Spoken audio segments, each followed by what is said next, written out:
17ನೆಯ ಬಜೆಟನ್ನು ದಾಖಲೆಯ ಬಜೆಟನ್ನು ಮಂಡನೆ ಮಾಡ್ತಾನೆ ಅಂತೇಳಿ ಬೀಗ್ತಾ ಇದ್ದಂಥ ಮಾನ್ಯ ಮುಖ್ಯಮಂತ್ರಿಗಳು ಈ ರಾಜ್ಯದ ಜನತೆಗೆ ನಿರಾಶೆಯನ್ನು ಉಂಟು ಮಾಡಿದ್ದಾರೆ. ಮುಖ್ಯಮಂತ್ರಿಗಳು ಬಜೆಟನ್ನು ಓದಲು ಪ್ರಾರಂಭ ಮಾಡಿದಂಥ ಸಂದರ್ಭದಲ್ಲಿ ಅದು ಕೇಳ್ತಾ ಇದ್ದರೆ ಯಾರೋ ಸಾಹಿತಿಗಳು ಬರೆದುಕೊಟ್ಟಂತೆ ಕಾಣ್ತಾ ಇದೆ. ಸಾಹಿತಿಗಳು ಯಾರೋ ಇವತ್ತು ಬಜೆಟ್ ಪುಸ್ತಕವನ್ನು ಬರೆದುಕೊಟ್ಟಂತೆ ಕಾಣ್ತಾ ಇದೆ. ಕೇಳೋದಕ್ಕೆ ತುಂಬ ಚೆನ್ನಾಗಿತ್ತು, ಓದೋಕ್ಕೂ ಕೂಡ ತುಂಬ ಚೆನ್ನಾಗಿತ್ತು ಮುಖ್ಯಮಂತ್ರಿಗಳಿಗೆ ಬಹುಶಃ. ಆದರೆ ರಾಜ್ಯದ ಜನತೆಗೆ ಇದು ಯಾವುದೇ ಪ್ರಯೋಜನ ಆಗಿಲ್ಲ ಅನ್ನೋದು ಸತ್ಯ. 17ನೇ ಬಜೆಟು ಈ ನಾಡಿನ ಜನತೆಗೆ ದೊಡ್ಡ ಚೊಂಬನ್ನು ಮುಖ್ಯಮಂತ್ರಿಗಳು ನೀಡಿದ್ದಾರೆ ಅನ್ನೋದು ಸ್ಪಷ್ಟ. ಕಳೆದ 3 ಬಜೆಟನ್ನು ತಾವು ನೋಡ್ತಾ ಇದ್ರೆ, ಹಿಂದಿನ ಬಜೆಟ್ನಲ್ಲೇ 1,16,000 ಕೋಟಿ ರೂಪಾಯಿಗಳನ್ನು ಸಾಲ ಮಾಡಿದ್ರು. ಈ ಬಾರಿ 2025-26ನೇ ಸಾಲಿಗೆ 1,32,000 ಕೋಟಿ ರೂಪಾಯಿಗಳ ಸಾಲವನ್ನು ಮಾಡಿದ್ದಾರೆ. ಒಟ್ಟಾರೆಯಾಗಿ ಕಳೆದ 3 ವರ್ಷದ ಬಜೆಟು ಸಿದ್ದರಾಮಯ್ಯನವರ ಸಾಧನೆ ಏನಪ್ಪ ಅಂತ ಹೇಳಿದ್ರೆ 4,39,000 ಕೋಟಿ ರೂಪಾಯಿಗಳ ಸಾಲವನ್ನು ಮಾಡಿರ್ತಕ್ಕಂಥದ್ದೇ ಸಿದ್ದರಾಮಯ್ಯನವರು ಮಾಡಿರುವ ದಾಖಲೆ ಅನ್ನೋದನ್ನು ನಾನು ಈ ಸಂದರ್ಭದಲ್ಲಿ ಹೇಳೋದಕ್ಕೆ ಇಚ್ಛಪಡ್ತೇನೆ. ಒಬ್ಬ ಅನುಭವಿ ಮುಖ್ಯಮಂತ್ರಿಗಳು ಇದ್ದರೂ ಸಹ 17ನೇ ಬಜೆಟನ್ನು ಮಂಡನೆ ಮಾಡ್ತಕ್ಕಂಥ ಒಂದು ಸುವರ್ಣಾವಕಾಶ ಇವತ್ತು ಮುಖ್ಯಮಂತ್ರಿಗಳೇನು ಸಿಕ್ಕಿತ್ತು.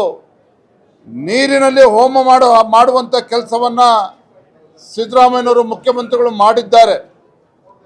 ಯಾವುದೇ ಒಂದು ದೂರದೃಷ್ಟಿತ್ವ ಇಲ್ಲದೆ ಇರತಕ್ಕಂಥ ಒಂದು ನೀರಸವಾಗಿರ್ತಕ್ಕಂಥ ಬಜೆಟ್ಟು. ನಾನು ಮಾನ್ಯ ಮುಖ್ಯಮಂತ್ರಿಗಳು ಬಜೆಟನ್ನು ಓದ್ತಾ ಇರುವಂಥ ಸಂದರ್ಭದಲ್ಲಿ ಹಾಗೆ ಆಡಳಿತ ಪಕ್ಷದ ಶಾಸಕರುಗಳನ್ನು ಗಮನಿಸ್ತಾ ಇದ್ದೆ. ಯಾವುದೇ ಶಾಸಕರಲ್ಲಿ ಈ ಬಜೆಟ್ ಬಗ್ಗೆ ಆಸಕ್ತಿ ಇಲ್ಲದೆ ಇರತಕ್ಕಂಥದ್ದು ಸ್ಪಷ್ಟವಾಗಿ ಕಾಣ್ತಾ ಇತ್ತು. ನಾನು ಹೆಸರನ್ನು ಉಲ್ಲೇಖ ಮಾಡೋದಕ್ಕೆ ಹೋಗೋದಿಲ್ಲ. ಆಡಳಿತ ಪಕ್ಷದ ಶಾಸಕರು ಅಲ್ಲಿ ಹಿರಿಯ ಶಾಸಕರ ಹತ್ರ ಹೋಗಿ ಪಂಗ್ನಾಮ ಹಾಕಿದ್ದಾರೆ ಮುಖ್ಯಮಂತ್ರಿಗಳು ಅಂತೇಳಿ ಆಡಳಿತ ಪಕ್ಷದ ಶಾಸಕರು ತೋರಿಸ್ತಾ ಇದ್ದಂತ ನಾನು ಗಮನಿಸಿದೆ. ಆ ಸಾಲಿನಲ್ಲಿ ಸಚಿವರುಗಳು ಕಾಣ್ತಾ ಇರಲಿಲ್ಲ.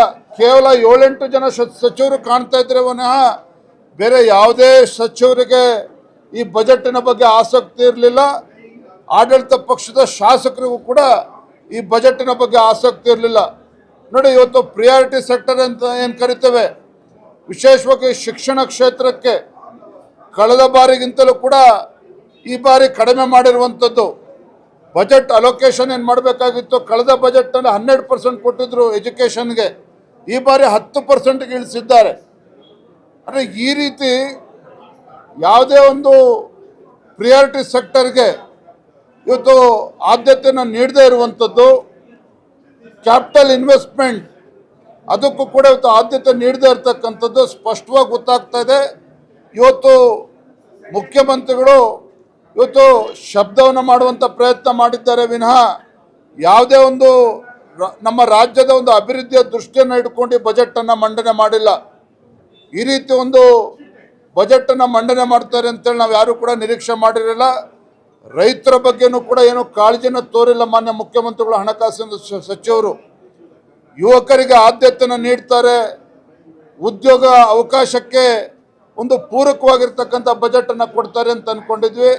ಅದಕ್ಕೂ ಕೂಡ ಅವಕಾಶನ ನೀಡ್ದೇನೆ ತಮ್ಮ ಪಂಚ ಗ್ಯಾರಂಟಿಗಳಿಗೆ ಹಣವನ್ನು ಕ್ರೋಢೀಕರಿಸೋದಕ್ಕೆ ಸಾಧ್ಯ ಆಗದೇನೆ ಪದೇ ಪದೇ ಅವರು ಅಬಕಾರಿ ಇಲಾಖೆ ಮೇಲೆ ಇವತ್ತು ಡಿಪೆಂಡ್ ಆಗಿರುವಂಥದ್ದು.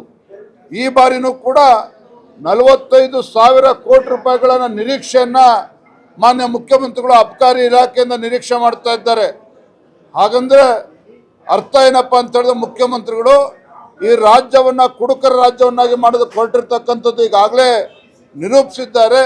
ಈ ಬಜೆಟಲ್ಲೂ ಕೂಡ ಅದನ್ನು ಮತ್ತೊಮ್ಮೆ ತಿಳಿಸಿರುವಂಥದ್ದು.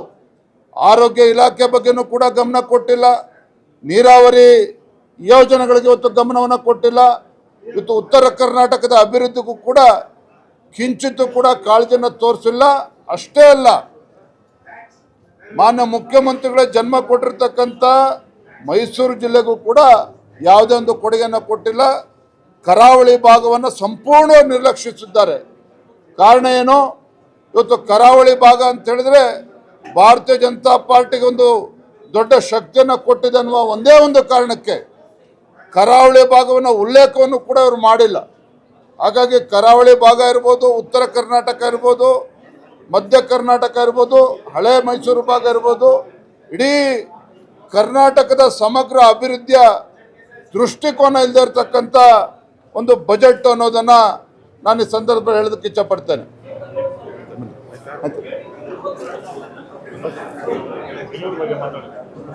ಬೆಂಗಳೂರು ಬಗ್ಗೆ ಏನು ಚಕರ ಮಾಡಿದ್ದಾರೆ? ಬೆಂಗಳೂರು ಬಗ್ಗೆನೂ ಕೂಡ ಹಿಂದೇನು ಹೇಳಿದ್ರು ಅದೇ ರೀತಿ ಹೇಳಿದ್ದಾರೆ. ಅವ್ರ ಬಜೆಟ್ ಪುಸ್ತಕವನ್ನು ನೋಡ್ತಾ ಇದ್ರೆ ಮುಂದಿನ 3 ವರ್ಷಗಳ ಬಗ್ಗೆ ಮಾತನಾಡ್ತಾರೆ. ಮುಂದಿನ 3 ವರ್ಷದಲ್ಲಿ ಮಾಡ್ತೇವೆ, ಮುಂದಿನ 3 ವರ್ಷದಲ್ಲಿ ಅಭಿವೃದ್ಧಿ ಮಾಡ್ತೇವೆ. ಬರೀ ಮುಂದಿನ 3 ವರ್ಷದ ಬಗ್ಗೆ ಮಾತನಾಡಿದ್ದಾರೆ ವಿನಃ ಈ ವರ್ಷದಲ್ಲಿ ಏನು ಕಡ್ದು ಕಟ್ಟೆ ಆಗ್ತೇವೆ ಅನ್ನೋದ್ರ ಬಗ್ಗೆ ಎಲ್ಲೂ ಕೂಡ ಉಲ್ಲೇಖ ಮಾಡಿಲ್ಲ. ಸುಮನ್ ಟಿವಿ ಕನ್ನಡದಲ್ಲಿ ಜಾಹೀರಾತು ನೀಡಲು ಸಂಪರ್ಕಿಸಿ 9686376663.